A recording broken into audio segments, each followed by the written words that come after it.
La parola Nahum significa consolazione. Il profeta vive nel VII secolo, proviene da una piccola cittadina, Elkos. Un'antica tradizione giudaica lo colloca addirittura nella piana di Mosul, in un villaggio che si chiama Elkush, perché Nahum pronuncia i suoi oracoli nel VII secolo, quando Ninive è ancora all'apice della sua gloria, ma pochi decenni prima della sua dissoluzione per opera e per mano dell'impero babilonese. Oracolo su Ninive, libro della visione di Nahum l'Elcosita.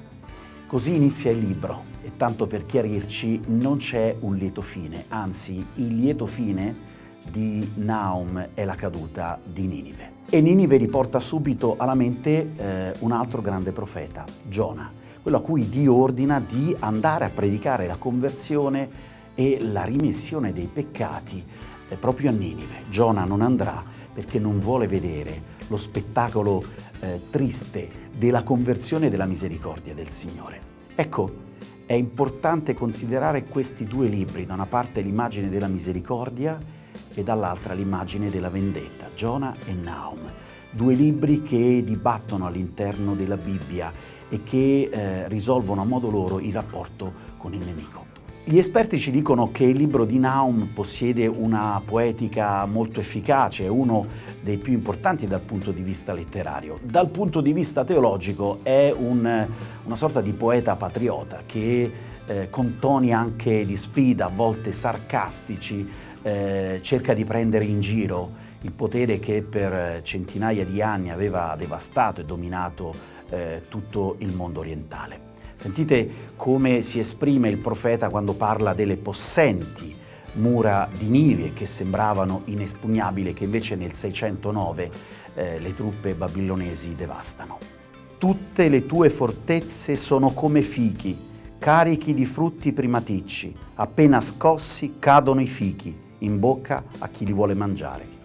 Il libro di Nahum è un aspro esercizio di ira, di risentimento, e animato dal desiderio di vendetta, e dunque non ci scandalizzi il fatto che l'immagine che il profeta offre del proprio Dio è l'immagine di un Dio vendicatore, pronto alla battaglia, a fare giustizia del proprio popolo, a lungo torturato dalla dominazione assira.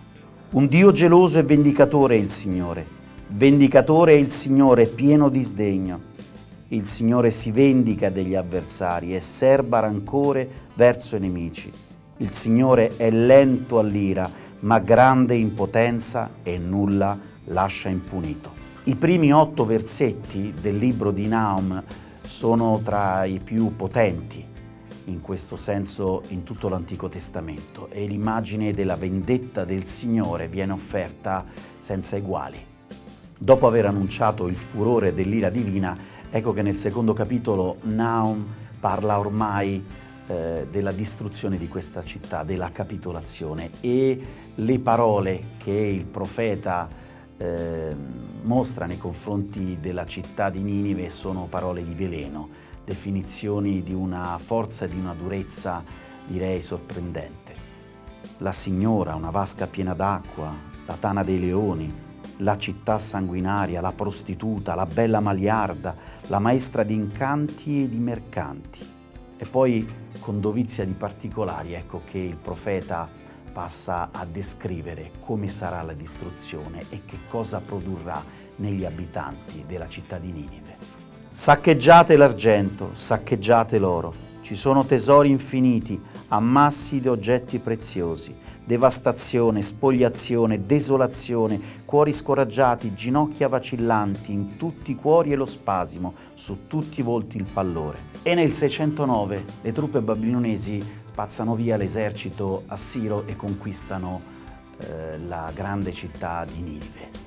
Il profeta descrive con toni, direi, violenti e crudi quello che accade all'interno della grande città.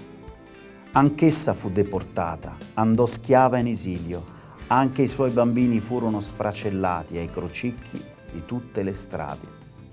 Anche tu berrai fino alla feccia e verrai meno, anche tu cercherai scampo dal nemico. Nahum è il libro più rabbioso della Bibbia, è inutile nasconderlo. E allora io conosco un solo modo per poter leggere questo libro. Innanzitutto leggerlo accanto all'altro profeta, Giona, per sentire le due voci così discordanti. L'altro è leggerlo in maniera catartica, quando sei al limite dell'ira, quando sei di fronte al nemico. Leggi Nahum, dai sfogo a tutto l'ardore della tua ira. Come il Signore, come ci insegna il profeta, lenti all'ira, ma nulla verrà lasciato che non verrà o perdonato o in qualche maniera punito. E allora leggere il profeta con questa finalità catartica affinché ci sia davvero sfogo, non cruento, ma incruento alla propria ira. Però questo libro così crudo, così violento, rimanda necessariamente ad una ulteriore riflessione, che è la nostra drammatica condizione umana così intrisa costantemente di violenza, di guerra, di odio. Noi che abbiamo vissuto nello scorso secolo, il secolo forse più violento della storia, e che all'alba del nuovo millennio abbiamo subito dovuto fare i conti con l'11 settembre ed una storia di vendetta e di violenza che ancora oggi sembra non poter essere terminata. E allora forse la Bibbia fa quello che poi farà il sommo poeta Dante, il quale ci fa vedere nei suoi gironi quello che attende ognuno di noi se non mette mano alla propria conversione. E quando Dante arriva nel girone dei violenti ci fa contemplare questa riviera di sangue. La riviera del sangue in la qual bolle qualche per violenza in altrui noccia. Il sommo poeta Dante fa quello che la Bibbia prima di lui forse fa con i suoi lettori, ci fa mirare e rimirare di continuo questa riviera di sangue, questa minaccia che incombe sull'errore e sulla malvagità umana, affinché nessuno di noi vi giunga, ma ahimè tante volte invano. Buona lettura e buona catarsi.